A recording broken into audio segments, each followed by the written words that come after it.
Hasiči, záchranári či policajti by už nemali pri výjazdoch komplikovane hľadať presnú adresu miesta, kde majú zasahovať. Pomôcť im má centrálny register adries, ktorý združuje a aktualizuje všetky adresy na Slovensku. Systém môže byť ale prínosom aj pre poštových doručovateľov, kuriérov, podnikateľov, no aj pre bežných občanov, ktorí potrebujú nájsť presnú adresu firmy, inštitúcie či občana.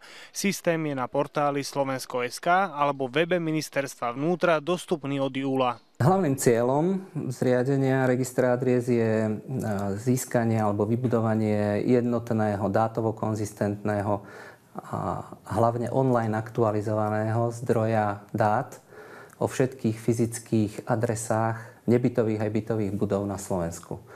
Čiže, aby som to priblížil možno na nejakom príklade, pokiaľ existuje v jednom systéme napísané, že občan býva na ulici Pavla Orsaga Hviezdoslava a v druhom systéme, že je na Hviezdoslavovej ulici, tak pokiaľ to vyhodnocuje človek, tak si vie vyhodnotiť, že to je jedna adresa, ale pokiaľ to vyhodnocujú systémy, tak už sa nevedia spárovať. Systém okrem toho, že dáta zjednocuje a umožňuje ich kontrolu, ich zároveň aj sprístupňuje vo forme mapy.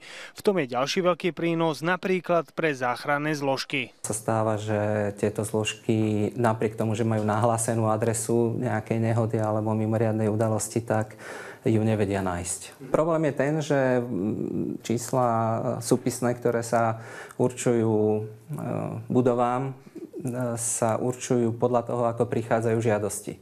To znamená, že susedia vedľa seba vôbec nemusia mať vedľa seba aj čísla.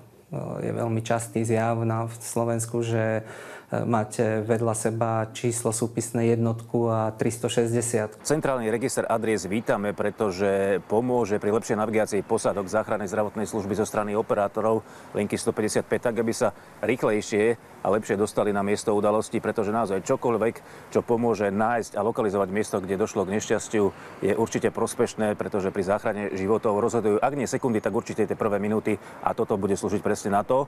V súčasnosti práve doľaďujeme detaily s Ministerstvom vnútra tak, aby sme mohli tento systém, tento register využívať online non-stop. Na portáli je možné zistiť polohu konkrétnej adresy, ale aj získať datasety, teda súbory údajov o adresách v celej obci alebo regióne. To vytvára potenciál využitia registra adries aj v súkromnej sfére. Register adries je určite jedným z najdôležitejších registrov nášho štátu a takýto systém nám doteraz chýbal a s tým sme sa stretávali či už občania alebo podnikatelia aj v každodennom živote, keď dochádzalo k nejednoznačnej identifikácii adries, čo spôsobovalo rôzne problémy.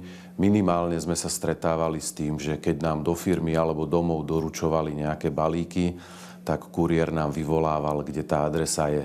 Ostáva nám teda predpokladať, že tento register adries zlepší kvalitu týchto služieb, či už hovoríme povedzme o záchranároch alebo o nejakých komerčných službách vrátane doručovania.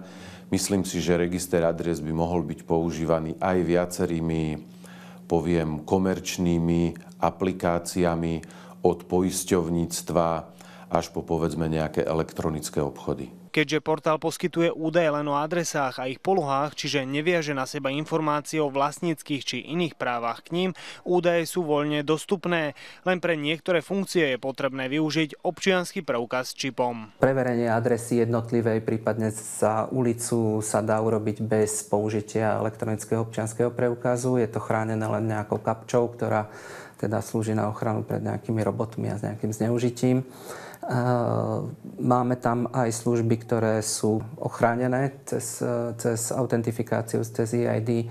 To je služba získania datasetu za obec a to je služba pre pripomienkovanie kvality. To považujeme za veľmi dôležitú službu, pretože tým by sme chceli dosiahnuť vyššiu čistotu tých dát. Register adries môže byť postupne prepájaný s inými systémami a vytvoriť tak základ integrovaného informačného systému celej verejnej správy.